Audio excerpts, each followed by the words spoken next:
Good morning. I'm Attorney Trixie Cruz-Angeles, former Press Secretary of the Marcos administration. Masantos siya kapusan at sige namin, naimbag nga bigat tayo amin apo, magandang Tuesday morning Pilipinas. Former Secretary Hernani Agsalud Braganza po, President Gloria Macapagal Arroyo's administration. And we are the Spokes.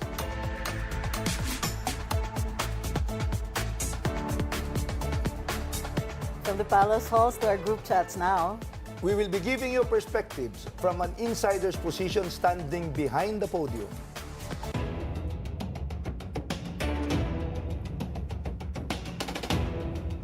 The House Committee on Justice has unanimously voted with a vote of 55-0 on VP Sara's impeachment report. Ito yung probable cause hearing. Probable cause. So ito na yung decision ng impeachment court. Hindi. Ay, ito na yung decision ng Judiciary Committee. Committee on Justice. Okay. Recommendatory pa lang to before it goes to plenary. So, in other words, they found form and substance na okay. Yun ang ibig sabihin nun. So, plenary na po ngayon. Substance, grounds, and probable cause. Naks, Okay, dami, wow. no? Okay. Dati form and substance lang eh.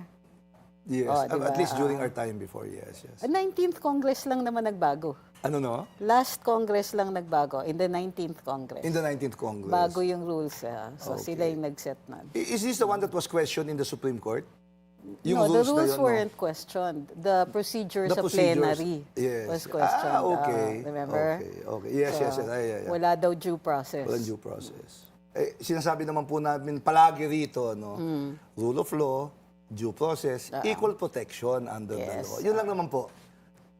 So, in other words, they need 106 votes. Yes, in to plenary. formally impeach. Assuming na yung 55 na yun pa rin ang boboto sa sa will vote in the Sa plenary. In plenary for the same. Okay, but kailangan consistent. May report kasi na some are withdrawing their co-authorship of the the impeachment resolution. complaint. No, of the resolution on the articles of impeachment. Yes. Ibig sabihin, ito yung ifo-forward sa Senate. You know, Kung sakasakali. This is my second day na tatlong abogado po yung pangatlo po kay abogado. Sabi ko nga, by tomorrow kung may bar exam, magbabar exam ako eh. Pwede na. So in other words, they still need 106. They need 106, so they need 51. 51 votes. But may mga nagba-back out. There are names of allegedly 15, maybe 16, maybe 14 congressmen who refused or asked that their names be removed from the authorship of the resolution. Pero hindi naman siguro automatic yun na hindi sila boboto. Ba't magpatatanggal yung pangalan? Yun nga lang, because, as a former member of Congress, you want your name to be there as the principal author, sponsor, or a co-sponsor because you believe in the same thing. Yes. Yun lang naman ang ibig sabihin. Not necessarily on the impeachment, on any legislation that you would want passed. Yun lang ho yun. So if you don't believe in it, does it follows therefore that you will not vote for it? Or does it not? Well, that's a question. Then there are other reports coming out na there are certain political parties na mag-uusap pa lang whether valid ba yung grounds to impeach the Vice President or not. Yes. May isang congressman from a party list organization saying na mukhang mahihirapan na kunin yung 106. But there are also reports that the administration leaders in Congress, remember this is a political act, hindi ito simpleng, this is not a simple legal act of Congress, but rather a political act. So, we expect that yung mga alyado ng administrasyon o nung gusto bang pa-impeach kay Sara will move heaven and earth to get those numbers. Or else, again, this will be an exercise in futility. And it will look bad on the part of those who would want her impeached. Na dito pa nga lang bumagsak na kayo eh.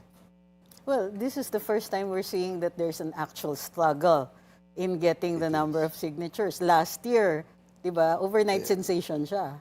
Yes, but got questioned. Exactly. In the Supreme Court. Hindi ko sinabing tama. Sinabi ko lang mabilis. Yes. Ikaw naman, hindi ko naman sinabi mali ka. Sinasabi ko lang na, got question. Defensive ka agad, sorry. Yun, tama ako. Sa sinabi nyo, parang may tama kayo. No, but kidding aside, In social media, there are names being listed as those There's a withdrawing list their of 15 names. from the co-sponsorship. Yes. And one of them was pointed out by Congressman Terry Ridon as a fake congressman and fake name or fake fake, name or ano, fake congressman. So he says that it casts doubt on the list that came out. But for me, that's a shortcut. Isa lang pangalan doesn't invalidate the other names. You still have to check the individual names kung totoo yun. I'm not saying because it's social media.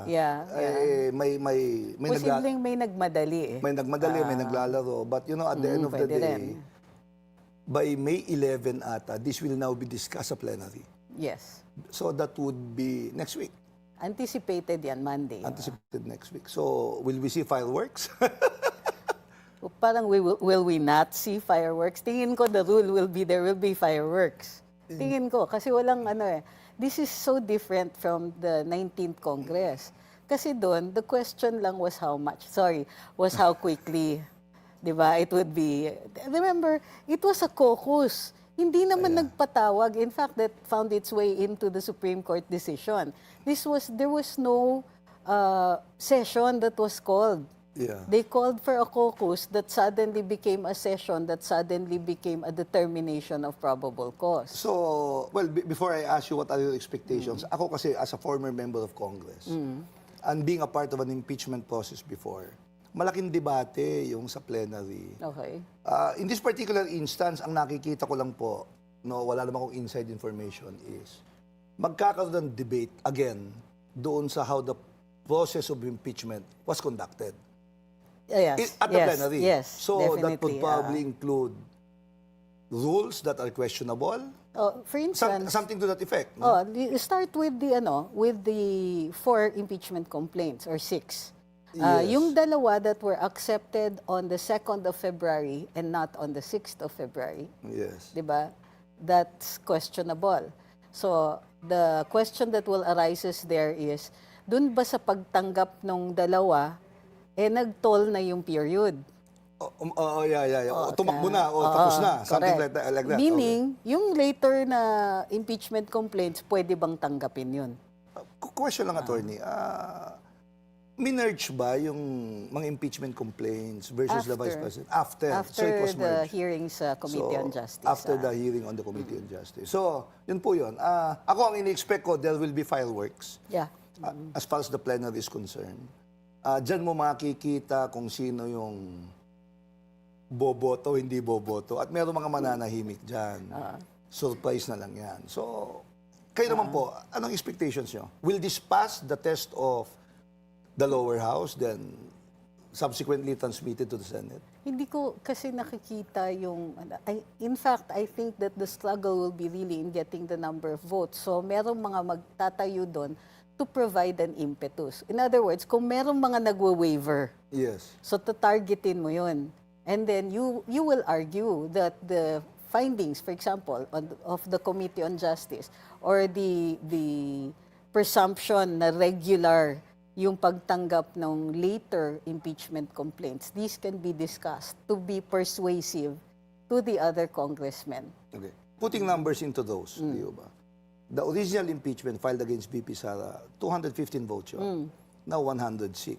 So, what do you think? Pag hindi nakuha yung 215 at less than 200 106 lang ang kailangan. 106. But what do you think kung hindi nakuha yung 215? Does that mean na marami sa Kongreso na hindi pumirma ang tinitignan yung future na? Of course. Or they simply believe na medyo magulo tong impeachment na to or something to that effect? Well, number one, I think attaching their name to the impeachment, articles of impeachment, might be iffy for some of the congressmen who are looking towards 2028. Diba? Yung election So many of them will either be re-electionists or their family members will be up for elections. It will impact on now the I remember dynasties. po, Atty. Trixie, it was Congressman Ronnie Puno who said that he was not amenable, agreeable, or questioning yung ilang witnesses, yung character ng ibang witnesses. So, pangalawa, nasabi po niya na parang walang bago. Something to that effect. Yeah, well, yes. that Parang ganun, might parang be rehash ito. But until we see a smoking gun, then probably our party would solidly go behind the impeachment. But at this point, ang sabi po ng National Union Party, conscience vote. Parang ganun ho. But we'll see. To the individual conscience, di ba? It's not a party vote. So anong huli expectation nyo? Will this pass or not? Can't hazard a guess talaga. Hindi ako makahinga eh. Wala tayong bolang kristal eh. Wala eh. Hindi lang yun. Ang alam natin is karamihan ng mga kalaban ni VP Inday nandun na sa Committee on Justice. So ibig sabihin, yung target na 51, hindi natin alam kung saan manggagaling. Outside of the committee. Yes. And remember, it's not... I will agree with that. It's also not, how strong is Majo this year? Si Majority Floor Leader in the last Congress, and of course Speaker Martin, were significant forces. Whether you like it or not, Speaker Martin was a unifying force. Of course, we're not saying we're not judging whether that's good or bad, but he did have strong leadership nung 19th Congress, fueled by whatever. But in the 20th Congress, the leadership has issues, both kay Speaker D at saka kay Majority Floor Leader Sandro Marcos. So it's not the same. Well, that's the dynamics of Congress. You have 300 congresspersons na pare-parehong hari sa mga kingdom nila. At ang pinakahari technically, yung Speaker of the House and the Majority Leader. So, yun po yun. We'll see. Dynamic might be significant. Okay. Also, the current economic crisis resulting from fuel, which is our next noted by the spokes. Again, also noted by the spokes, after 3 consecutive weeks of significant fuel price rollbacks, gasoline and diesel prices will increase today. Magpagasolina na ho kayo, sana kahapon, by more than 2 pesos per liter. Okay. But yung kerosene, bumababa. Okay. So, ang tingin ko po dito, ang impact nito as far as gasoline and diesel is concerned, sa private individuals. Cooking, sa kerosene is usually, di ba? Sa baba, lower income brackets. On diesel, again, that would impact doon sa kita ng mga involved in the transportation sector, whether they are transporting people or goods. Baka you can answer this. Bakit sa diesel sila nagtaas talaga? During the initial increases, diesel talaga yung mas tumaas as compared to regular and Hindi ko po alam. Siguro, low of supply and demand. Mas malaki ang demand. Mas malaki ang demand for diesel, of course, technically. For diesel. Especially for the public sector, Yeah. Kasi transportation to. So, dapat nga yun ang nire-regulate, kinukontrol. Dapat. Exactly. So, considering po na hindi ka naman nag-increase ng walang fare hike, at lumit yung kita ng mga drivers and operators. Yun lang po yun. Kasi, which means this was a target area for the leadership na i-address, di ba? But they addressed it through ayuda instead of a subsidy that would help people across the board, especially kung diesel. Yes nga po, kaya pinagdidibatihan nga ako kung excise tax ba yung babawasan o babawasan ng VAT. Kasi pag, ang sabi nila, don't remove excise tax, you collect taxes, but you favor the lower income brackets by reducing VAT, not just on gasoline or diesel, but also for basic commodities. Yun po yung sinasabi po natin dito na gobyerno naman yung magsakripisyo. Yun lang ho. Why is it always the people? Well, what about also not retailers, the dealers? The dealers. In petroleum and petroleum products. Yung iba, naiiyak. In a state of crisis, the president can take over significant industries that have impact on the public interest. Invoking emergency powers, if necessary. And we did declare a state of emergency. So, nasa na yung part na yun? Yan na. Okay. So, anyway, the war is still ongoing, pero there are now signals that it's abating. Di ba? Sabi ni President Trump, no more war. Yung Iran kasi submitted a 14-point agenda. So, ang tanong lang babalik ba sa dati yung presyo na $60 per barrel? Because today it is at 100 or 120 ata. Plus, nasira yung mga refineries, not only of Iran but of the other countries supplying oil. And the other one is the United Arab Emirates. Umalis sa OPEC and will be producing more crude, sabi nila. So, that should be good for the consumers kasi if there's a glut in the market, di ba? Baka bumalik Prices will or go approximate yung less than 100, which is good for everyone. Yan lang ho ang ibig sabihin nun. So, Fingers crossed. These are the headlines noted by the spokes. We'll have the spokesperson of Attorney Mans Carpio up next when the spokes returns after this short break.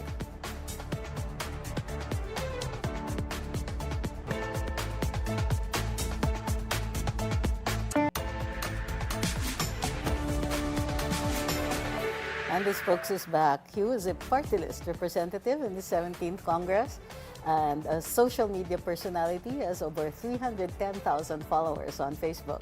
He now stands at the center of a high-stakes legal and political firestorm defending the rights of a private individual, the husband of VP Sara Duterte. Now standing at the center of high-stakes legal and political firestorm, the current spokesperson of VP Sara's husband, Attorney Mans Carpio. Neil, welcome. Pasensya ka na, mas bata ka sa akin at kabats ko ang papa mo sa Congress. Good morning po. Thank you po for having me. Likewise. Thank you for being here, Attorney Neil. Yes, yesterday you had a press conference. Opo, yes. Sa Kamuning And, Bakery. what was that about? It was about, mainly yung gusto lang po namin ano na talaga yung position ni Attorney Mans regarding dun sa alleged 6B financial transactions niya. Okay. So he outright denies it already and that yung presentation na nangyari dun sa Congress was just a half-truth considering na hindi po pinresent ng maayos yung report ng AMLAC. Kasi if a regular person will view it, it would appear na may ganong amount sa bank accounts ng Attorney Mans. But that was a transactional amount yung pinresent. Okay. And then may error din po actually na hindi rin dinisclose which amounted to billions of pesos. See, exciting yung press con kahapon. Attorney, timeline lang ha. Yes. Anong records ang... Kasi ang timeline kasi nung binata si Attorney Mans Carpio at saka nung napangasawa niya si VP Inday. VP Inday, di ba? So in other words, yung sinumpi na ba ng Congress, yung nung mag-asawa lang sila because Sal-en part yun eh. O pati yung naging binata pa siya. Kasama po yung binata from 2006. Bakit? Hindi ko na po masagot yan. It's up No, to no, Congress really. to answer that. Kasi medyo... Hindi ginastify during the proceedings. So if we will just follow basic principles of impeachment, supposedly it should be within the term lang of the impeachable officer. Yes. And then they extended beyond pa the marriage. So doon pa lang po, that's already questionable. So you're saying technically, kung yung term lang ng impeachable officer, nung time lang na Vice President, Yes, 2022 si onwards. VP Sara. Before that, public official siya, pero nagsasabit naman ng Sal-en. Yes. Well, I used to be one. You used to be a Yes. public servant. We do that. Opo, Nagsabit yes. ng Sal-en. Pero para kunin yung kinikita ng misis ko before we got married, parang foul yun. Medyo, kumbaga sa basketball, Hindi technical ba foul depende yun. yun on the conjugal partnership? Kung ano yung regime? Sa in-law kasi, when you get married, you can choose. Diba? Tama yung sa family ko, loko pa. So, you can choose. You can either choose na you have your separate property, Yes. pero yung what you gain during the marriage, yun yung joint. Joint, yes. Yun yung conjugal. Or, you can have a prenup. Oh. Uso ba sa Pilipinas yun? Oo. Prenup? Meron na ngayon? Oo, marami na. Magawa tayo niya. Ay, kung mag-joke dyan, baka pag-uwi ko sa bahay, delikado. Baka matanong ka, bakit ka nagtatanong sa prenup? If I may add lang, sir. Go ahead. Under the rules on evidence, yung pag it is beyond the case, that's actually irrelevant evidence. So that is inadmissible. Because evidence must be relevant and competent. So irrelevant, hindi related sa issue na. Ako, Pero ayoko na sana i-discuss yun kasi bahala na sana yung defense talaga dun. But since natanong nyo na yung period. defense ni VP Sara. But kasi since you asked for the period kasi. Yeah, I need to. Kasi dapat lang eh. Di ba? Kasi parang nararamdaman ko, parang may mali rito. But why did you accept the case of Attorney Mans Carpio? Are you good friends? Are you law partners? Are you classmates? Hindi po. I only had... When I accepted engagement, that was the second time I personally met him. Before, tagal na, I think around 2018, 19. Si VP Sara, I had interactions during the 17th Congress when she was organizing HNP. Pero from 2019 onwards, so hindi na ako politiko, wala na. Then ngayon na lang ulit, 2026. What did you see sa kaso ni Atty. Mans that led you to accept the case? Well, I'm a practicing lawyer po. So yung chinecheck ko lang naman dyan kung may conflicts of interest ba. Wala naman kaming any conflict. Okay. And then I asked him also yung mga legal plans niya in relation to the issue. Mukhang nag-aalay naman po kami. So yeah, I joined the legal adventure. Ito, sorry, napaka-polarized ang politika sa Pilipinas. And everyone is being banted either you're left, you're right, you're center, you're middle. Do you agree that lawyers should be branded politically? Like, for example, you're now being called a DDS lawyer. Do you agree with that? Well, dapat hindi po. Kasi pag ganyan, yung legal system kasi is supposed to be kung ano lang yung nasa batas in relation to factual circumstances, dapat ganun lang. However, since yun nga, very polarized yung political climate natin dito, nalilabel tayo. But if you watch my content, Attorney Trixie, I'm very, objective, issue-based lang po talaga. I don't make political commentaries. Very rare yung political commentaries. Most of my content, mainly factual circumstances, tas kung ano yung issue, then I apply the law. You know, at the end of the day, wala naman DDS doctor, di ba? Why a lawyer? I mean, look. I mean, these are professions that supposedly either will protect your individual rights against abuses, and a doctor, for that matter, will save your life. Yes, so, para sa akin, mali yung branding na yun. Mali yung branding na yun. Yun lang naman. But you said yesterday na misleading nga yung 6.7 billion na fake and misleading. Fake and misleading. So, why? So number one, nagulat din sa Atty. Mans, so may ganun daw siya kalaking financial transaction. And yung pinisend kasi sa Committee on Justice, yun nga, they made it appear na parang may ganung pera si Atty. Mans and si VP Sara, but it was actually transactional amounts. So yun yung pag-deposit, pag-withdraw, plus the balance. So based on the unofficial AMLC records na nakita namin, parang tinotal po nila lahat eh. So pag may pumasok na 1,000, tapos withdraw mo yun, 2,000 bilang doon instead of 1. And then if you redeposited the same amount, another transactional line po yun. So, tinotal nila. Pero it's the same figure. Yes. Go ahead. Kung tama yung pagkaintindi ko dun sa hearing, yung AMLC Executive Director did not also say kung kailan yung withdrawals. Yes, parang nakatotal lang siya. Total. So, kunwari, pwede ka magpasok ng 100 at one point, 100,000, later another 100,000. Wala ring dates. Tapos yung pag-withdraw nun, wala ring dates. Tinotal lang nila lahat ng transactions for, how did they divide it? By year or by total na for 20 years? May isang part dun na nakatotal talaga lahat na So, 6-something billion. Yun yung pinanggalingan ng 6 billion. Yes. Okay, that's interesting. And then yung another thing to note, hindi rin kami sure kung pati yung, let's say, pag may interest gain na 5 pesos, baka sinamin yun kasi that's another transactional It's considered amount. a transaction. You know, interesting enough, ang sabi po ni Atty. Ed Chico rito at saka ni Congressman Irice, in-out. So, for example, nag-in, recorded. Nag-out ka, recorded. Yes. Tapos, ininegosyo mo, di ba? At nalugi ka, technically wala ka ng pera. But the transaction remains. Is recorded, yes. Is recorded as an in and out. So, yung po ba yung tanong nyo kanina, does AMLC, kailangan mo mag-provide yung AMLC ng analysis how this money went in and out? Or just submit the data para... No, I think, bakit ang report transactions tapos totals. Diba? Kasi when you present it that way, would you agree on that one? Kasi from an outsider's point of view, without the context of saan yung breakdown, kasi time is considered an element. So kung kunwari sabihin mo 6 billion, pero ang pinag-uusapan dito 20 years tapos total of in and out. Then you will understand sana. Yeah. Iba yung context nun. Yes. Totoo. So, but would you agree that this, what portion of the, are you objecting to the report or are you objecting to the manner in which it was presented? We are objecting to the report and to the manner it was presented. And yung report actually is unsigned eh. So yung position namin, it's a mere scrap of paper. Yeah. Now, you're also questioning how it was obtained. Yes. Di ba? By the committee. Via subpoena. More on sa ano po yan? Sa defense sila VP yun. VP Sila VP yun. Hindi kay Attorney Mans sila. to. Hindi. Yung nag-certiorari sila VP yan. Questioning lang. the subpoena powers of the House. Question lang, but if it will involve Attorney Mans Carpio, you can also react to it. Yes, of course. Okay. So, do you have any question regarding how it was obtained? Legal ba, illegal ba, or questionable? Currently, hindi pa kami nag-question as to the subpoena aspect, subpoena power aspect. Yung final lang po namin is a violation of the Anti-Money Laundering Act, bank secrecy, and data privacy for the illegal disclosure. Okay. Kasi those were AMLAC it's the records po disclosure. AMLAC that they records. disclosed. Okay. So, it's under the AMLC law? Yung Anti-Money questioning Laundering mo. Act. Laundering Act, yes. Okay. RA 9160 as amended. As amended. Insignificant kasi din yun.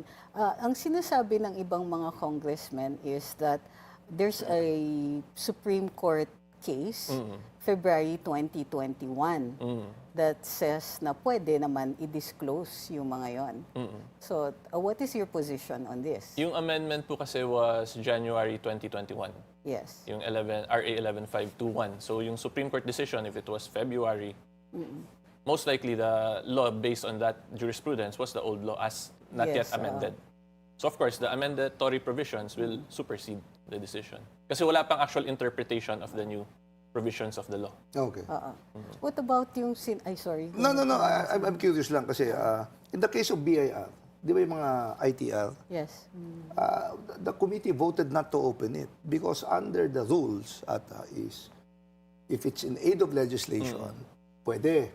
Or in a, what do you call that, private Executive session, pwede. But ang impeachment is not in aid of legislation. Therefore, they did not open it. This is one time that, the majority of the members of the Judiciary Committee followed, di ba, the rule. Now, anyway, you were asking a while ago, Ate Trixie. Trixie, sorry. Attorney Trixie, hindi ate. Nasasanay ako eh. It's a Kay running Manong joke. Edwin Lacerda. Yun ang manong namin. Okay. Yun ang manong natin. Seryoso? Si Edwin. Okay. Matanda sa atin yun eh. There's a 2 billion entry Yes. that was mentioned during the testimony of the AMLC executive director. But apparently it was a glitch. Could you explain what happened here? So dapat 2 million lang yung 2 million yung actual na receive ni Attorney Mans from his client. Okay. Pero yung bank deposited 2 billion. Gusto ko yun ha. Na yung nalagay po ng Sa bank akin. 2 billion sa records. Of course, they corrected it, linabas, naging another 2 billion. So 4 billion yun. Oo nga. From one single. In out, Yes. 4 billion. From a single transaction. 4 billion out of yung 6.7 to. Yes. Oh. So you're now talking of kung less 4 billion to 2.7 billion na lang yun. By the way, Over 20 years. over 20, I asked si Congressman Irisi rito. Ano yung naku-cover na amount na in and out doon sa SALN ni VP Sara or including Attorney Mans regarding that? At that point, at that time was 6.7 billion. Ano mo sabi ni Congressman Irisi? 68 million. More or less. 68 million lang. Okay. Yung nandun sabi ko talaga, Congressman Ungab eh. And I saw Congressman Ungab. Kung Ungab Na broke it 68 down million lang. Yung actually, dapat pagtalunan na amount dito when she was VP or even with Attorney Mans. Pero ang amount kasi is 6.7 billion. Now, less 4 billion, 2.7 na lang. Lumiliit. Technically speaking. Yes. So, sorry I need to ask. If there was a glitch, probably there was or wala. But is this an overreach on the part of the Judiciary Committee? Na ipresenta ito without clear explanations. Kasi maintindihan ko na they want VP Sara impeached eh. But there are also ongoing talks na they also want to malign her reputation because she is a presidential candidate. So dito pa lang sa House, but you did not answer that, although political. But there was there really a glitch Yes. sa BPI? Yes, as per Attorney Mans. 2 million lang talaga yung niya, amount received. So is there a certification from BPI? Nandun yun actually sa AMLAC report po eh. It is in the AMLAC report. Sa may latter parts. But Okay. it wasn't read. Yun nga po. Kaya nga sinasabi namin half-truth. Okay, now we know. Parang Now we na-fixate know. sila dun sa 6.7. Now I see why they feel so aggrieved. And if I may add, Attorney Trixie, si Attorney Mans was never invited, never sent any notice for Wala that hearing. siyang sabina? Yes, tapos biglang dinisclose yung personal information niya in the hearing, April 22. Ito tatagalugin ko lang because I keep on saying it here. It is the job of Congress to impeach, to penalize Yes. an impeachable officer. Pero to include maligning her reputation because she's a presidential candidate. Or in this case, her husband. Sa tingin ko kasi foul yun. But anyway, may Senate pa kasi. Yes. May Senate pa naman kasi. So, whether VP Sara will be convicted or acquitted by the senator judges, that remains to be seen. Yes. But Yun lang naman yun. doesn't that underscore if Attorney Mans is a completely different person Yeah. from VP Inday? He's not an impeachable officer, and there are no allegations that are being made against him or as in a conjugal relationship, kumbaga, in the conjugal relationship pertinent to the impeachment case. So, Totoo rin yun, yeah. di ba, even if magkaroon ng Senate, if I'm understanding this correctly, as lawyers, you're protecting his rights because he's just gotten involved in this whole thing. Because he Anong married. kinalaman niya? Collateral damage. Yeah. That's the word. But there's another controversy kasi regarding the Bangko Philippine Islands bank. Regarding a certain in the Julia BPI, Vargas branch where yung account manager ata, if I'm not mistaken, of those deposited by the Duterte family, na-promote during the time of President Duterte Okay. as GSIS or SSS at saka GOCC. So, kaya parang suspect tuloy yung pag-clear nyo na it's not 2 billion but it's 2 million. Something to that effect. But again, sabi ko nga ho to, these are allegations and insinuations. So ano masasabi nyo tungkol doon? Ang masasabi ko lang po, before, 2 million lang talaga yung na-receive ni Attorney Mans, according to him. we can expound on this after when the spokes returns after this short break.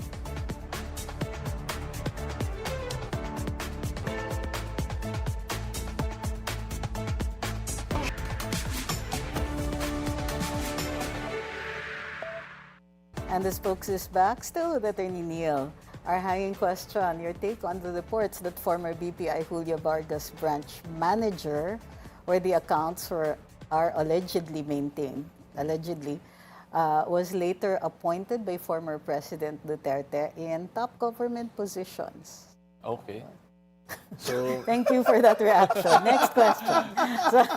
I mean, kung qualified naman po siya, di ba? I mean, and we never discussed that naman na po. Hindi na namin pinapag-usapan. There's no legal issue from how I see it at present. Yeah. But you know, this is a political act, not just a simple legal act. So, maraming allegations, insinuations. Yes. And probably, hopefully, they can connect it. Yun lang. So, in other words, this particular person who used to be a manager of BPI and the accounts of VP Sara or Atty. Mans Carpio for that matter, assuming kasama siya doon, galing sa BPI. Kaya ang tanong nga nila, was this the same person who was taking care of the account and later got promoted by then President Duterte? And how do you feel about it, technically speaking? Ang masasabi or ko legally lang, speaking? Ang masasabi ko lang dyan, sir, if kung may something illegal, that's their burden. Kung sino man yung nag-allege to establish that. Currently, for us, we see no legal issue at present. Wala. So kung may insinuation sila na there's bad faith, malice, then that's our burden to establish.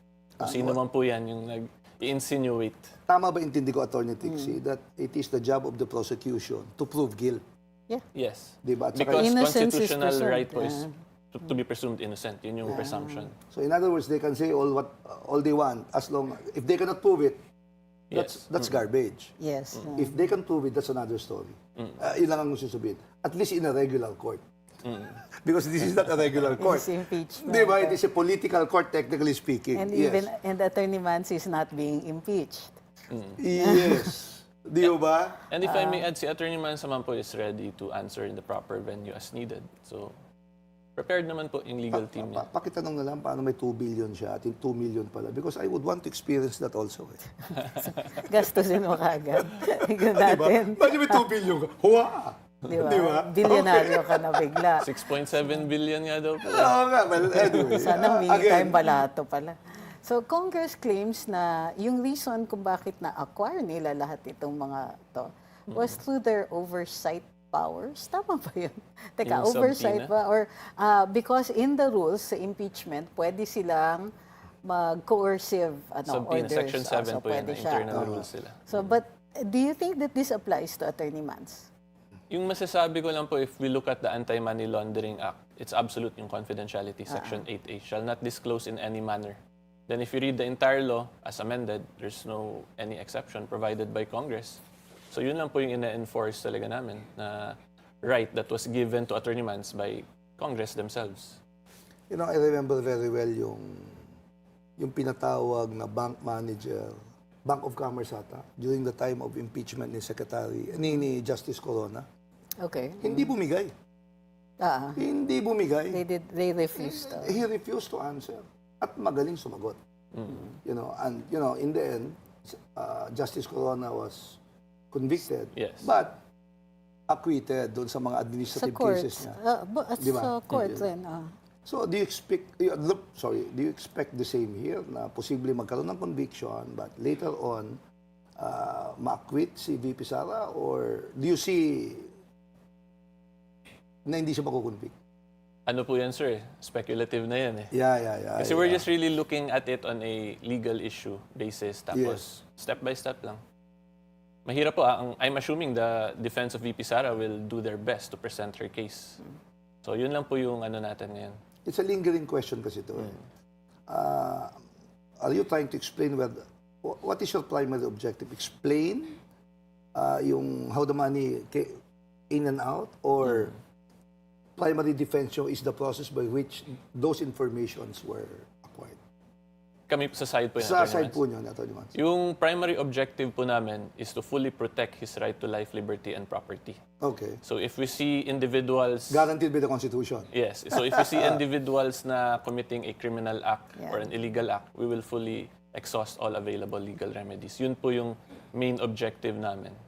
During yesterday's press conference, some of the media questions were towards why you were focusing on process rather than ang sinasabi nila is kasi nakita nila yung amounts, and therefore as far as from what I understand from your press conference is that this was the release of this information, a lot of it without context, and then meron pa kasama pa yung glitch. That was also unexplained.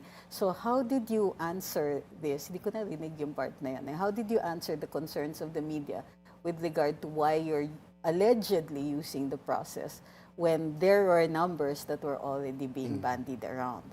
Why we were using the process? Kasi yun po yung legal na process. As lawyers, kasi it's easy for us to see that part. But for the media, it's not that easy. In lawyering po kasi there's always yung technical aspect, the rules of procedure, and the substantive aspect. Yes. So currently, since ang dami naming nakikitang procedural lapses, we're attacking that side muna. Kasi pag pag ma-atake mo po yun, ma-establish mo na there was grave abuse, mawawala yung case. Okay. Pero if ever they will be able to fully defend as to the technical aspect, prepared din naman po kami to address the substantive aspect. Again, ano po yan? Step-by-step legal strategy. So you started first with that because those were the evident flaws. Yes. Like in basic cases po, di ba, pag file nung complaint, file answer, doon mo na ilalagay lahat affirmative defenses. Yes. Tapos posible na ma-dismiss yung case from the affirmative defenses, even before you get to trial pa, where kung saan doon na nako-confront evidence, the substantive issues are addressed. Hindi naman po lahat ng tao abogado, at yung proseso minsan naniintindihan.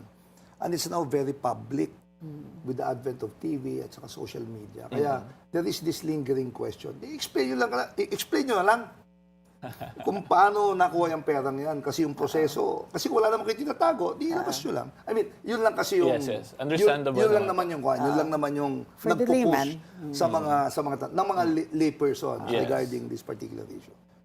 So ang tanong ko lang, because Attorney Mans Carpio is not an impeachable officer, is not even a public official, his name being attached to the impeachment process. Ang tanong ko, if assuming lang VP Sara is found guilty by the Senate, what will happen to Atty. Mans Carpio? Speculative din yan, sir. No, but really, hindi siya impeachable officer eh. Hindi ko kasi ma-discuss lang, sir, based on mga presumptions. Kasi I'm actually engaged talaga as a lawyer.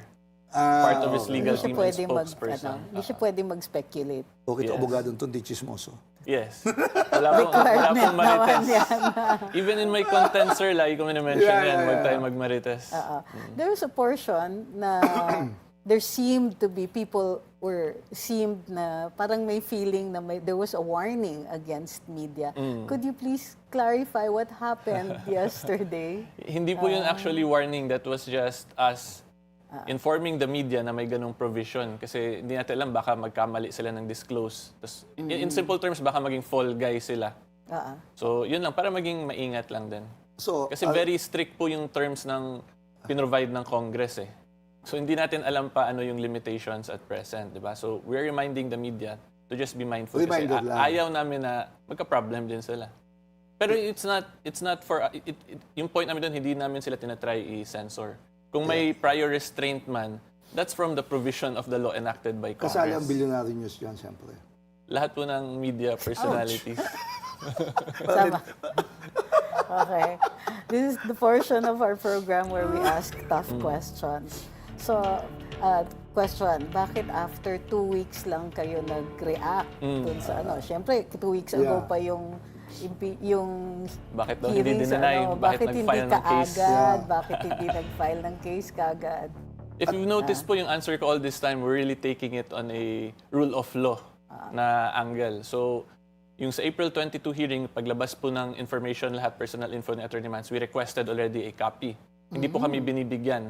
So, of course, we do not presume bad faith agad sa kanila, di ba? So, we gave them the benefit of the doubt. We gave them reasonable time to provide us a copy para fully namin ma-review before we make a comment.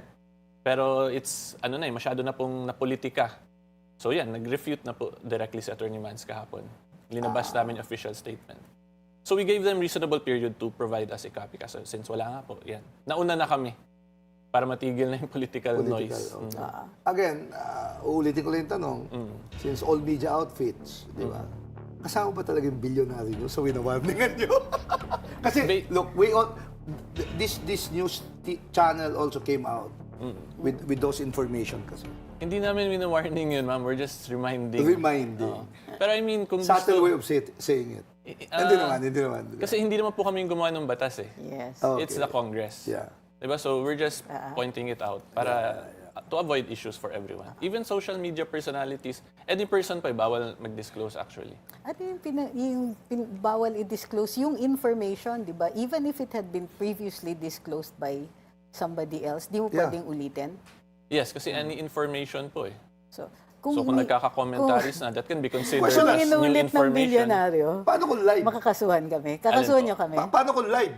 Oh, ay, hindi namin kakasuhan naman yung media. Wala kaming I'm just question.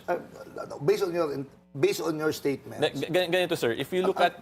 Attorney, paano kung live? At siyempre, live eh. Lumabas. Contrary to the interest of your client. What happens now? Well, possible po magka-liability kasi yung sa Committee on Justice, live din po yun eh.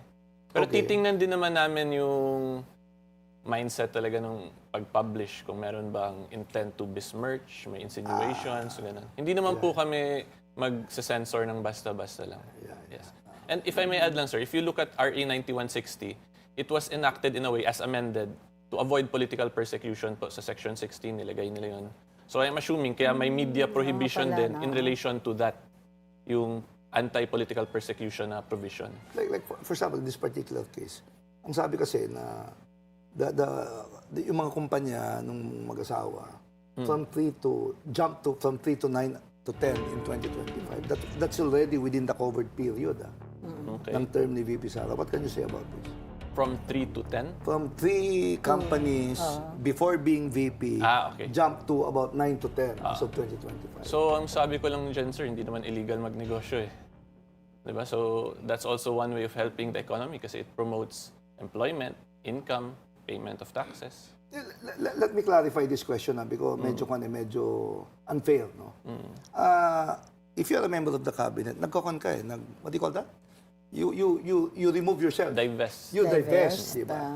So, ito ba may divestment ba si si VP Salas, mga kumpanyang to? Ito sir, ano ko na lang, hindi pa namin to na-discuss in public pero Scoop ba to, napag-usapan scoop? na namin. Ay, nakascoop kami. I'm curious eh. Okay, Yung okay. 9 companies po na ninabas ng BIR na ilolowa nila, we are admitting na may business interest doon si Atty. Mans. Pero hindi po kasama si VP Sara doon. Oh, wow. Yun Absolute ang wow. separation So of this is again property showing ba of sila? good faith po, and we're not hiding anything. Okay. Thank you. So, Oh. last question.